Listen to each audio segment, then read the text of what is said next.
All right, so let's jump into this deep dive. And today we are talking about language learning. Okay.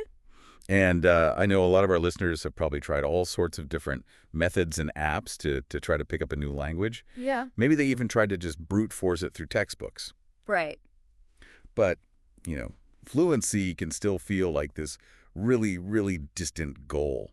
Absolutely. It's a common struggle. And it's actually pretty interesting because when you look at the numbers, you find out that something like 98.5% of language learners, Oh, they never actually reach proficiency. 98.5%. That's almost everyone. It is. So it really begs the question, are we doing something fundamentally wrong? Yeah, that's a great question to ask. And it's one that that a linguist by the name of Stephen Krashen has spent a lot of time researching. Okay. And he's found some really interesting stuff. Interesting. His work points to something called comprehensible input as being a key factor. Okay. Comprehensible input. That sounds a little less intimidating than you know, memorizing verb conjugations. Yeah, it definitely is. So what is it exactly? So basically, it means that you immerse yourself in content that you can mostly understand, but that still presents like a slight challenge. Okay. So instead of getting bogged down with, isolated grammar rules and things like that, Yeah. you're absorbing the language in a much more organic way. So it's like finding that sweet spot where you are challenged, Yeah. but not totally overwhelmed. Yeah, exactly. Okay. And in Krashen, he refers to this as the I+1 level, I+1. Okay. where I represents your current level, and then +1 is that next step up. Got it. So you're pushing yourself just a little bit beyond your comfort zone. Makes sense. I mean, I've tried some of those apps that try to gamify the process, Right. and often it just feels like I'm playing games. Yeah. I don't feel like I'm actually learning. I think that's a really common experience, and you have to remember that a lot of these apps, their business model is based on keeping you engaged,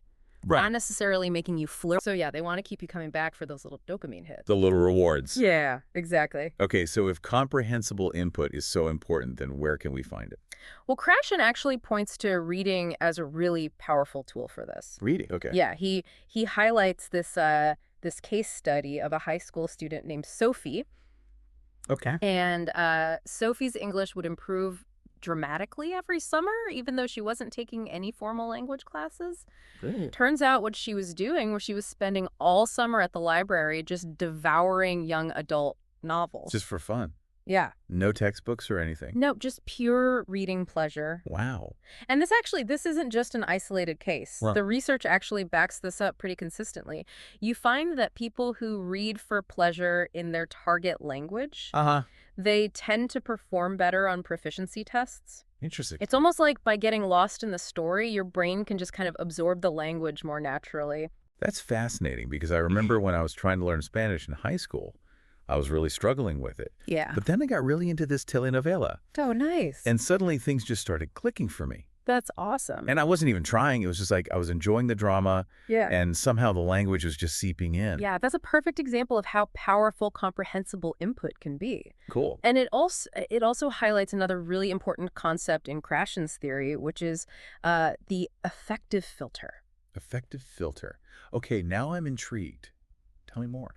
Yeah, so think of the affective filter like it's an invisible wall that's built up by these negative emotions. Anxiety, self-doubt, fear of making mistakes.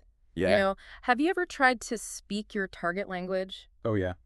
stumbled over a sentence, and then felt your cheeks burning with embarrassment? Oh, totally. That's the affective filter in action. I know that feeling very well. Yeah, it can be paralyzing. It's like stage fright, but for language. Exactly. And the thing is that self-consciousness, it can actually hinder your ability to learn. Really? Yeah, so to really acquire a language, you need to create a safe space for yourself to experiment. Okay. A place where it's okay to make mistakes. So how do we lower that filter? Well, there's no magic formula. Okay. But finding learning experiences that genuinely spark your interest is really crucial.